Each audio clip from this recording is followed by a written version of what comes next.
thank you so much for coming and being curious about this very important topic, as Owen said. So Anjali lives in Florida, and she was not able to be here today. So we have put our trust in technology to make this joint talk possible. So let's hope that the technology gods are with us here today. So Anjali and I met walking from the speakers' dinner at the conference in Budapest last year. And what brought us together was a shared vision that organizations actually can deliver value where people prosper in a sustainable way.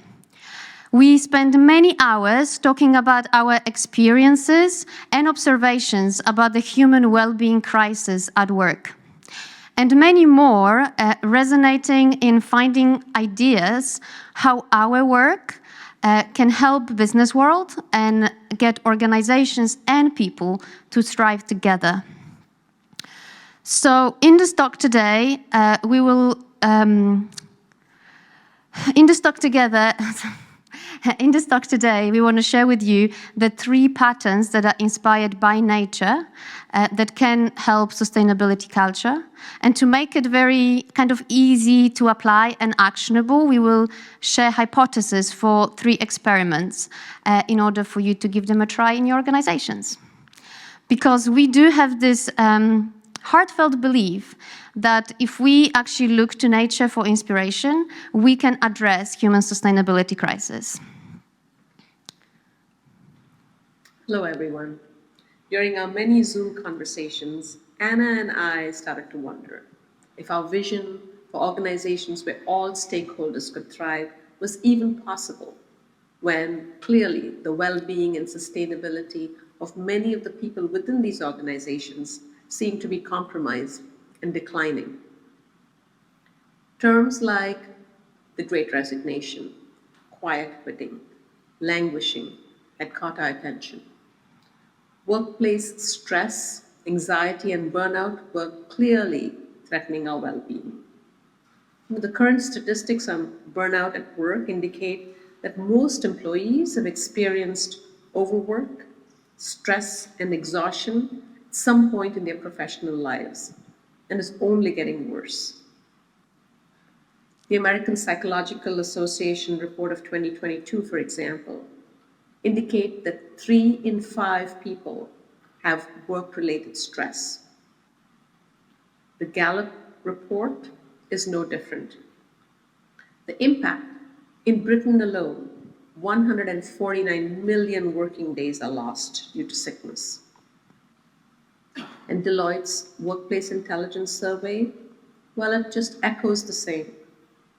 And when workers get tired, they make poor decisions that not only impact the people themselves, but also the organizations that they work for. So, is there a human sustainability problem? Yes. These are the opinions of top experts. But let's see what it looks like for the average person. So this image illustrates one time in my life. Tell me if this resonates with you. So it was a summer day, and it was very early in my career. And a very ambitious manager of mine came up to me at my desk and asked me to do something. So I said, yes, of course, with a smile. And then as soon as he left, I went straight to the bathroom, locked the door, and cried. And you might ask yourself, like, but why did you cry? It was not what he said or how he said it. I was simply exhausted. I worked so hard to prove myself in this new role, and I just couldn't do it anymore. It just burst. Did I tell anyone how drained I was? No. I touched up my makeup, pulled myself together, and carried on with my day. Only just on the way home on the train, my lips started wobbling, and tears burst out of my eyes again. And I just kept whipping tissues.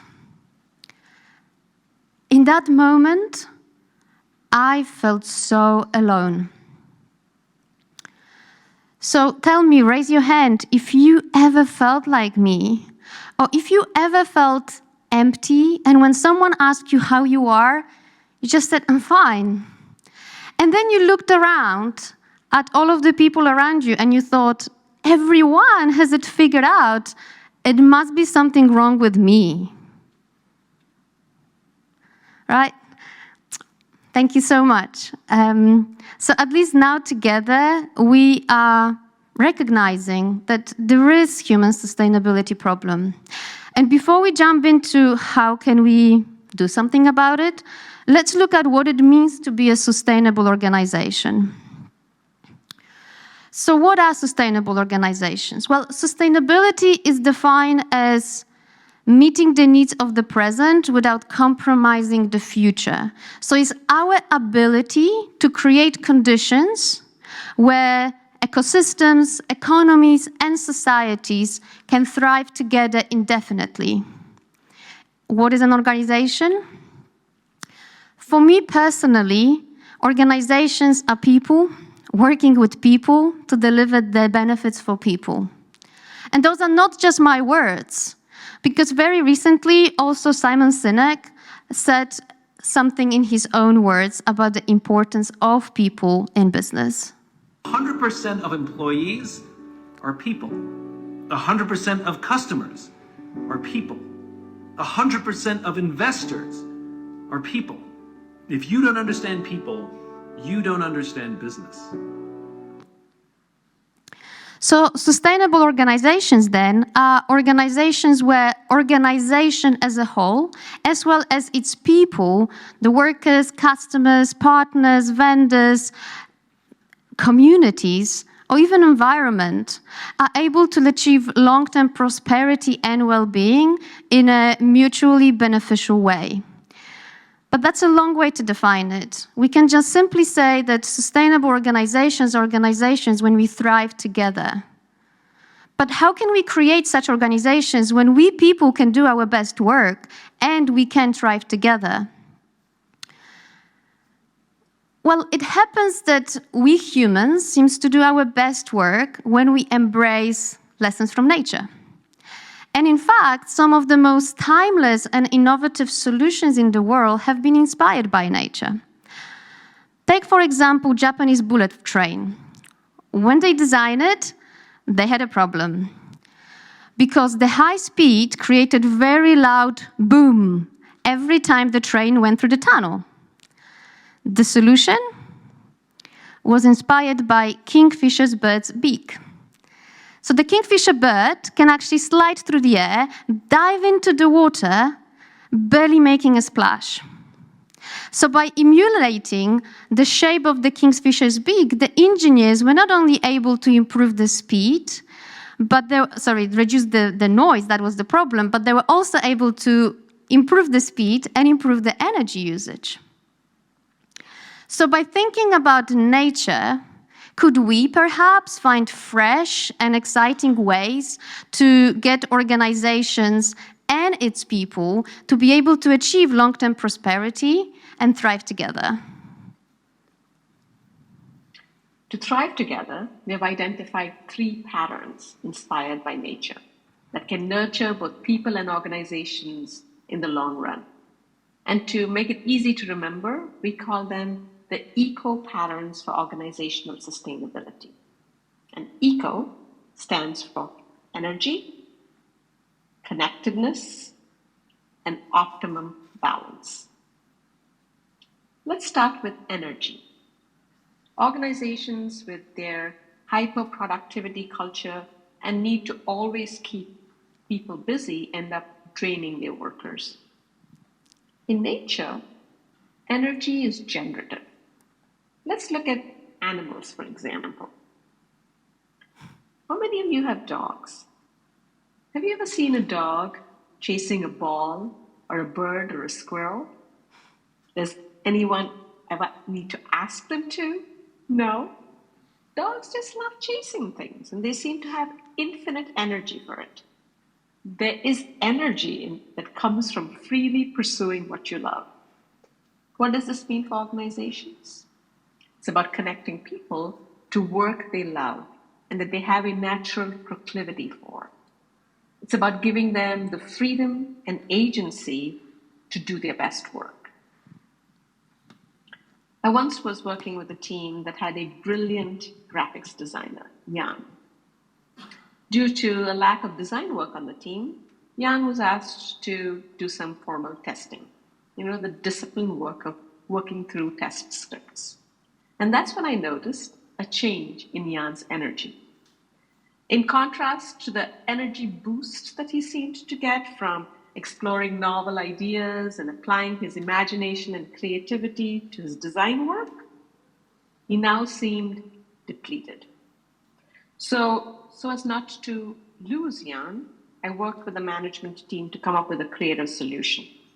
And what resulted was a design services department and a new offering to our clients. Jan got to do what he loved. In fact, he led the department, and his energy seemed infinite for it. And we had a new line of business for the company. By letting someone do what they naturally love, we grant them agency. And agency restores energy. Give people agency, and they'll be energetic, motivated, and excited, perhaps like the dog chasing a squirrel. So how could this work with connectedness? I want you to meet someone. This is Tolly. Ian Tolhurst, who runs Tolhurst Organic, which is one of the largest vegetable organic farms in England. And these are his cabbages. So looking at this picture, any farmer would ask, but how do you stop white butterflies eating everything without pesticides? Tolly grows flowers right there on the side by his cabbages. And in these flowers live very motivated workforce, wasps. So when the butterflies lay eggs, wasps eat them.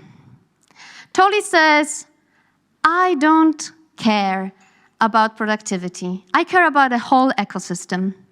Vegetables are just a byproduct. So how could this work with organizations? So a few years ago, I was working with a client on a large transformation program. The challenge was, let's get over 100 people to work in a cross-functional way. Most of those people never met, never spoke, didn't even know what the person across the room actually did. So we organized a 3-day big group planning event in order to connect them into an ecosystem. So during that event, architect Marcus actually for the first time heard what are the company goals and how what he does actually fits into a bigger picture. And overworked young designer Daria discovered that Josh, who sits just on the other side from her, is not only a front-end developer, Josh was also a designer, and Josh offered to help her with designs.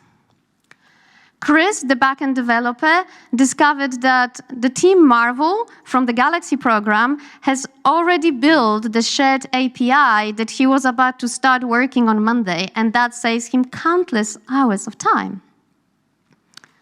So what is the lesson here? It's talking to people, sharing the challenges, asking for help. What helped Marcus, Daria, and Chris find solutions to their problems. They found their flowers of solutions. And that 3-day big planning event was not just a gathering to do some planning. It was actually a place where people discovered the sense of belonging. It was where they got connected to people within the team and also across the entire organization. They got connected into an ecosystem of aligned and self-organized teams. And as I stand here in front of you today, I just feel like it's a great reminder that in order to truly do the great things, we need diversity of thought and meaningful connections, because it is connections that build ecosystems. So let's see how would that work with balance. So how does nature maintain and restore balance? Seasons are nature's conductors, orchestrating a delicate dance. Take the life cycle of a tree, for example. In spring, it awakens, sprouting leaves and blossoms. During the summer, it thrives, using sunlight and rain to grow. Autumn arrives, and the tree shares its bounty of fruits and nuts. And finally, winter brings a restful hibernation. Nature's balance is a symphony that's conducted by the changing seasons. So, just as how nature balances itself, how could we balance ourselves through our seasons? It was the 17th of January, 2021, the first day that I noticed that my response to the question, "How are you?" was no longer, "Good, how are you?" but crazy busy with a tone of humble pride. It was a little knock on my head. When had busyness become a symbol of success and accomplishment for me? True, I loved what I did, and I willingly said yes to all viable opportunities that came my way. I told myself, make hay while the sun shines. There'll always be time to rest during a break. But then during those infrequent breaks, I was exhausted. And invariably, I fell ill, only to recover just in time to re-engage in a busyness cycle all over again. But later that year, my mind and body said enough. And for several months, burnout busted my busyness. That experience had me looking for a healthier, more sustainable pace and better resilience strategies.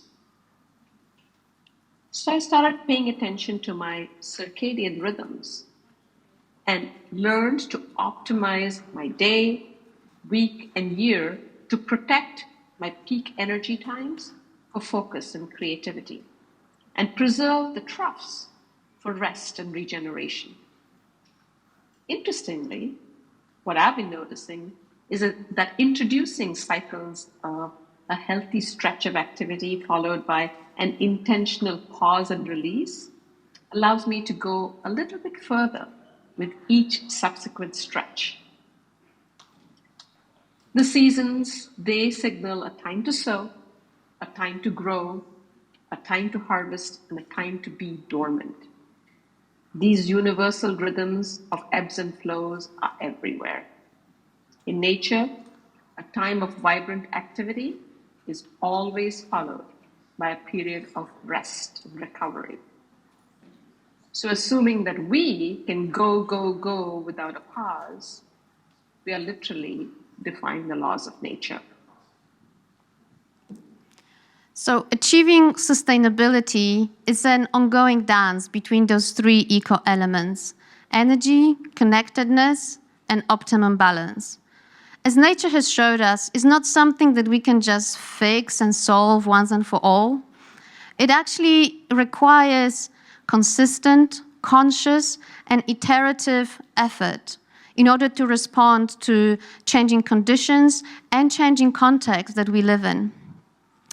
And here are the three promised hypotheses that you can try in your organization.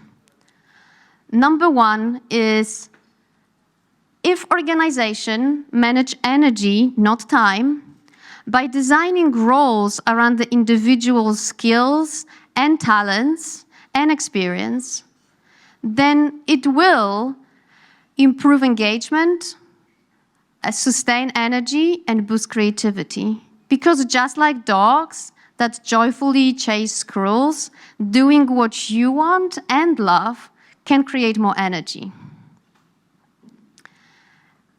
For connectedness, if organizations create ecosystems, not silos, by encouraging and facilitating connections between people, it will deepen people's sense of belonging, enhance alignment, and elevate outcomes. Because cabbages, aka results, can effortlessly grow in a well-connected ecosystem. And for optimum balance, if organizations support people in restoring day balance by equally valuing generative and regenerative time as productive, it will reduce employee turnover, support overall well-being, and improve quality of work. Because just like winter is key for nature's rejuvenation, rest is necessary for people's growth. As US Surgeon General 𝒕𝒉��𝒅𝒂 says, a healthy workforce is the foundation for thriving organizations and healthier communities. Thank you. Sustainable organizations cannot exist without sustainable people. So taking care of people's sustainability, it's a win-win for everyone. Thank you.